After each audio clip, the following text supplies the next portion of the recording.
is everyone going? I hope everyone's having a beautiful day today. The sun's out, it's lovely, so I hope you're all feeling great. So today I wanted to talk about oxytocin. It's a very, very important hormone, and I don't think we talk about it enough, and I don't think we understand what to look out for and actually how to use it as a hormone and what it actually does as a hormone, and it does impact our health an awful lot. So just quickly, for those of you that don't know me, my name is Naomi Judge. I'm a naturopath and nutritionist, and I help women connect the dots between their health, their happiness and their hormones. And oxytocin is a biggie, because oxytocin is the hormone that really helps us socialize. It makes us feel protected, and it gives us the urge to protect others. So it's a really community hormone. It helps create communities. It helps create that kind of family bond, that bond between friends, that bond between couples. So it really is a great hormone for that, and it is a protection hormone. So it's not a fight hormone; it's a protection hormone. And I will talk about that a little bit later on, because I'm going to talk about a little bit about tend and befriend, which is it's the women's version of fight or flight. So I'm going to go into that a little bit more detail, and how oxytocin actually helps during that and helps us feel protected. And it also helps us feel comforted in groups. So when we're around people, whether they're strangers, whether they're people we know, it helps us feel comforted. So we feel comfortable around other people. That's really the basis of oxytocin, and obviously there are some physical attributes to it, which I'm going to go through. We've got childbirth, we've got breastfeeding, we've got bowel health, and I'll go through that in a moment. But oxytocin, it's a herb, it's a hormone. I keep saying herb because I've been looking through herbal books this morning and prescribing all my clients herbs. So I've literally been in the office since with clients since 7 a.m. and what are we now? We are 11. So I haven't actually stopped yet. So I think I'm going a bit cray cray. I'm looking forward to lunchtime. Oh yes, I know why it's your favorite hormone, Bren. It's a beautiful hormone, and it is an anti-stress hormone, and oxytocin, like other hormones, it's produced via the whole hypothalamus in the pituitary. It's produced, the pre-hormones are produced in the anterior lobe, and then it goes and activates on tissue, and it activates works with other hormones, and activates in our bowel and other areas, breast tissue, other areas in the body.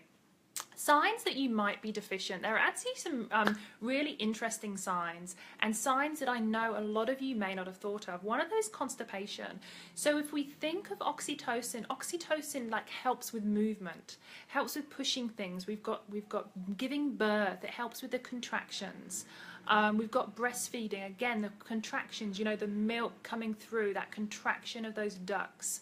And the same with bowels. We've got peristalsis in the bowel, do that nice contraction going through. And if we're low with oxytocin, it's actually going to inhibit that contraction. So if you're chronically constipated, I would actually consider, okay, do I have any other signs and symptoms of low oxytocin? Because if I have, this could be one of the things to look out for. Difficulty actually reaching orgasm, and that can be because of contractions, because of low oxytocin. Orgasm is it's a whole process from start to finish, and there are so many components to a healthy orgasm. One of them can be the low oxytocin, and that would be particularly noticeable if you get the blood flow and you get the sensation pre-orgasm. You get all the tingling and you get all of those sensations, but you just find it hard to climax, and that can be that low oxytocin. So it's that kind of like movement as well.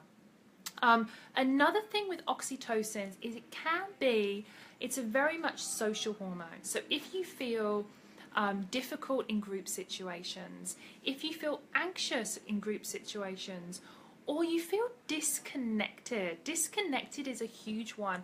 And, I get a lot of people saying to me, they say, I feel like I don't fit in. I feel like I don't belong. I feel like I'm not meant to be here, okay?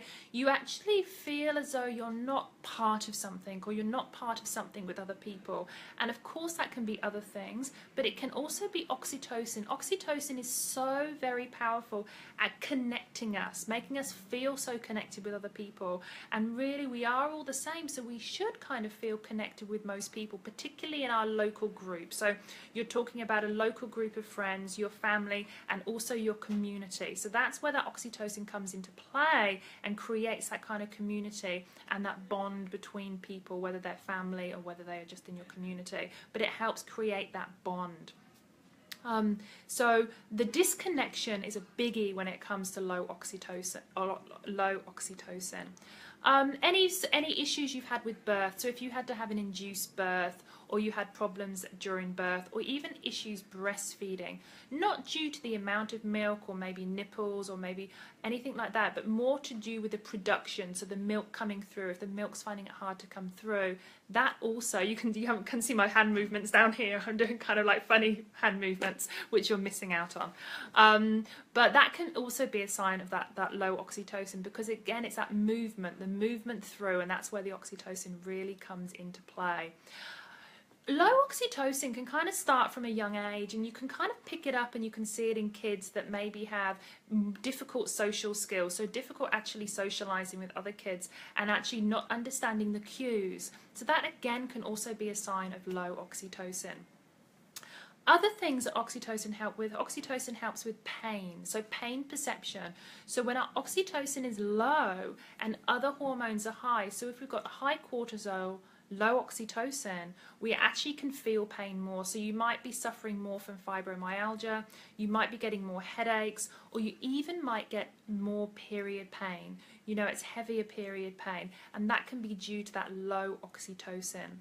Another one is actually tinnitus. So I see this a lot especially in men, because an imbalance between the hormones testosterone and also the oxytocin can actually cause that chronic tinnitus as well. So that's another thing to look out for, particularly if you're a woman suffering from tinnitus and there's no physical reason you should have it. You know, you're not exposed to loud noises all the time, you haven't had any damage to your ears, and you're getting tinnitus, you really be wanting to look at either your hormone levels or looking at your gut health. So tinnitus can be a sign of gut issues, it can be a sign of a parasite infection in the gut, or it can actually be a sign of hormone issues. So I would definitely encourage you to investigate that if you do get tinnitus.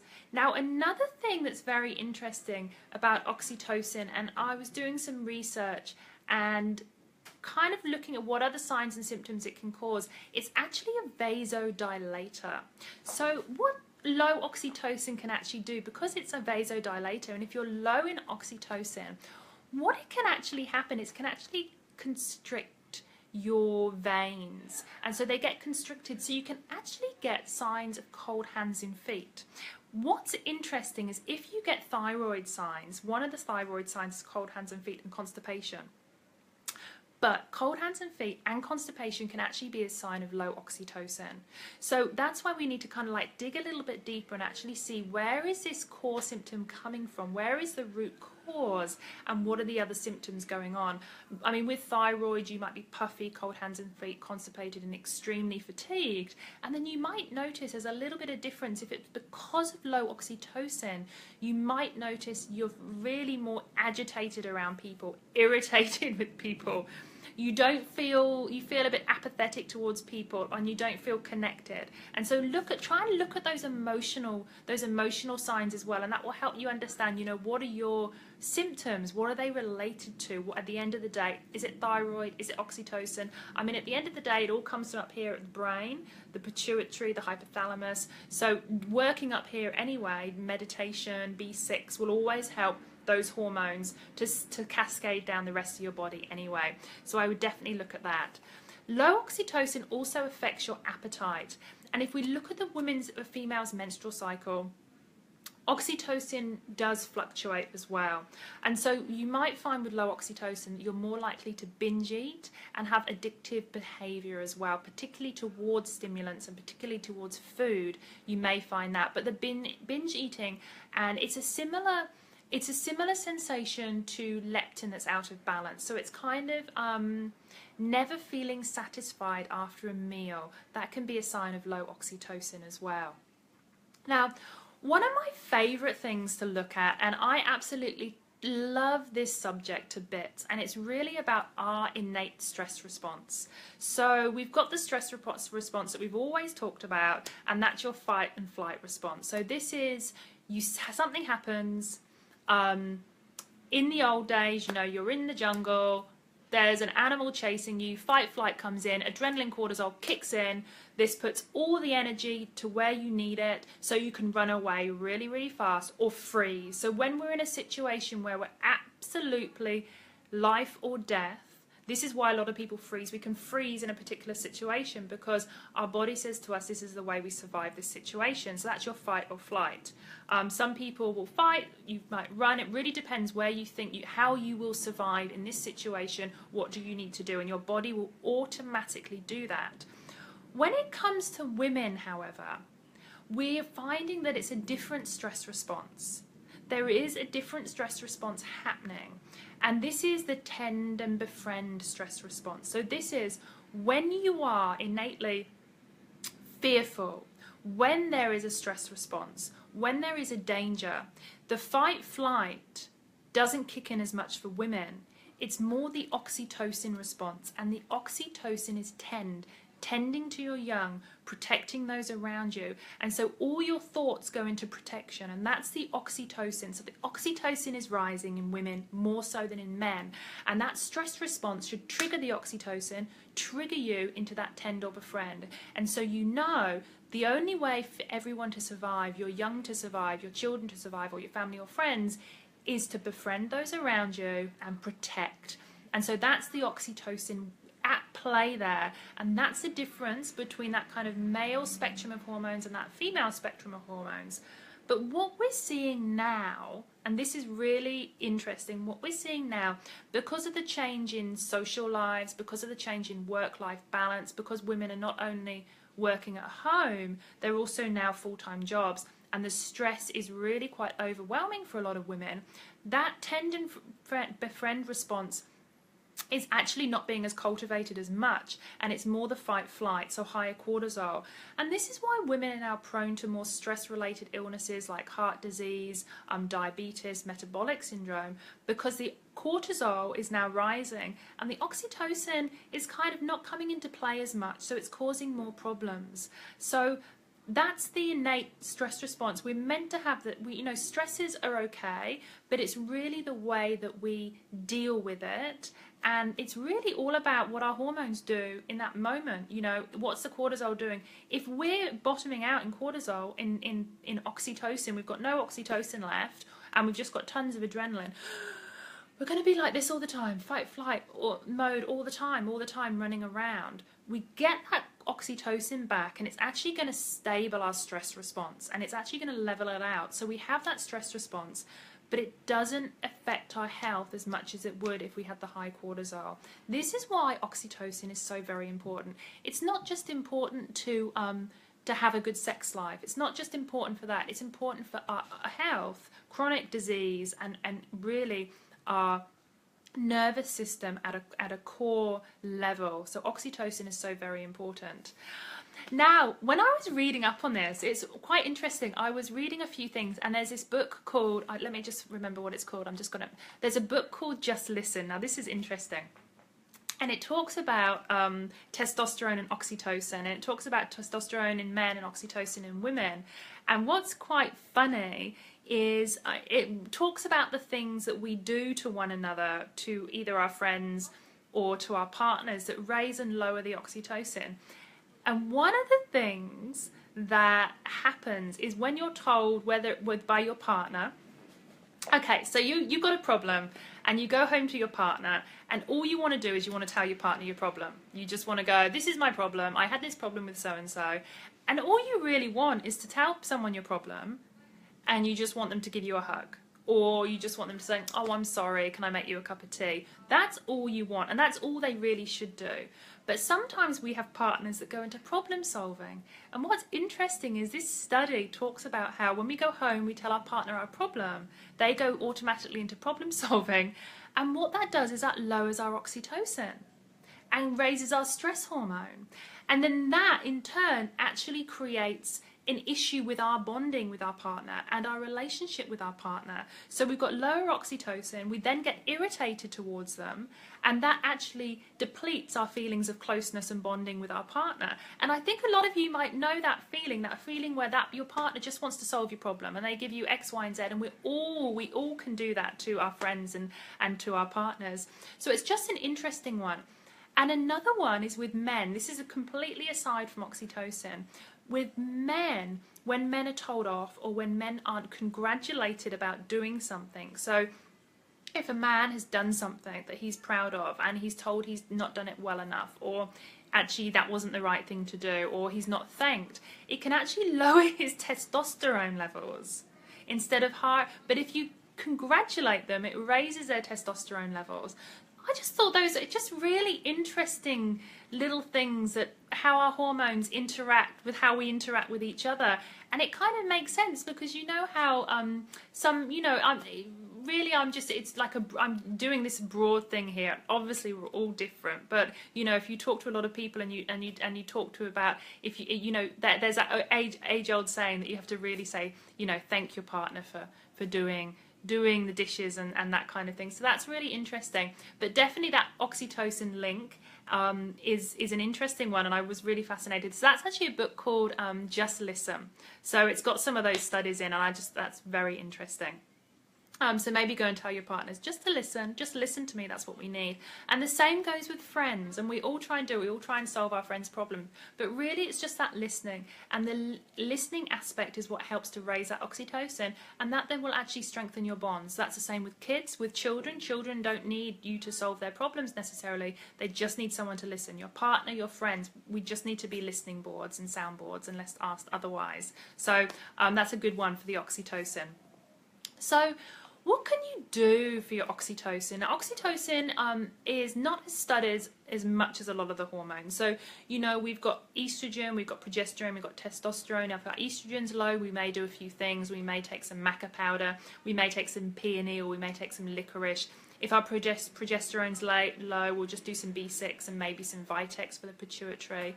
If our testosterone's low, we may do maca powder, we may do some tribulus, those kind of things. So there's some really interesting structures for a lot of the herbs, but oxytocin, there aren't a lot of structures and health plans around to actually help with oxytocin.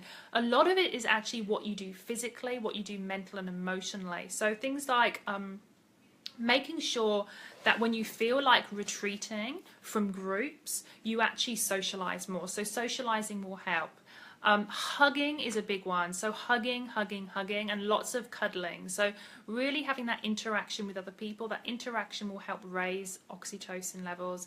And I think the study has shown, you know, doing it for 3 hugs a day for 30 seconds kind of thing. They've shown that that's an optimal hugging range. So hugging, interaction. So whether it's from shaking hands, whether it's from, you know, hugging or cuddling your young ones, those kind of things where you're having touch with other people. So lots and lots of touch. Meditation is a good one. Mindfulness. Candle gazing, so anything that's working your pituitary. Candle gazing is a wonderful one to work in your pituitary. Yoga moves like the plow, shoulder stand, legs against the wall, any kind of back bends that help to work your pituitary, because your pituitary ultimately will help to produce the oxytocin. 2 other things that may work as well, you know, with low oxytocin and those feelings in terms of supplements would be B6, because B6 is a precursor to your pituitary hormones. So just, you know, foods with B6 in, like really good nuts and seeds, some meats, and your green veggies have lots of B6 in, even some seafood like oysters and that kind of thing. So just working on that, working on your B vitamins to actually help production at the pituitary gland. Holding hands, again, any touch, so just holding hands all the time, hugging, and then any kind of intimacy. So, you know, trying things like omming, where you actually have an ongoing longer sort of orgasm, that will actually help to raise oxytocin, and that actually helps to balance out your stress hormones as well. So it helps to bring your cortisol down and balance out your stress hormones. So you can look online at OMing. There's some really fun things online, but you can have a look online and kind of read all about it. I won't go through it now with you. Exercising with your friends. So going with your friends and exercising. So that helps to raise oxytocin and helps you feel good, the feel good hormones. And what studies show as well, and this goes for men and women, is it's your female friends that will actually help to raise your oxytocin more. So making sure you've got a bunch of female friends, whether you're a guy, whether you're a woman, hanging out with some female friends once a week will get that oxytocin really firing and helping with your stress and helping with any of those other signs and symptoms of low oxytocin. Those are the main things, and massage of course is very good. So anything where you have any physical touch, so massage, head massages, maybe even going to your beautician for facial or wax, that's kind of some kind of physical touch, so that would help as well. Look, there are herbs, but you know, these herbs are quite strong herbs. You know, there are blue cohosh, there is vitex, there is shepherd's purse, there's B6, but I wouldn't advise going on these herbs unless you'd seen a practitioner, because they're quite strong on your endocrine system, so you don't want to just go in and take them. You know, Vitex is very strong on your endocrine system. Vitex is very strong at your pituitary gland. So, you know, you'd really want to advise about taking it. But, you know, taking some Bs and taking some magnesium will help with the oxytocin.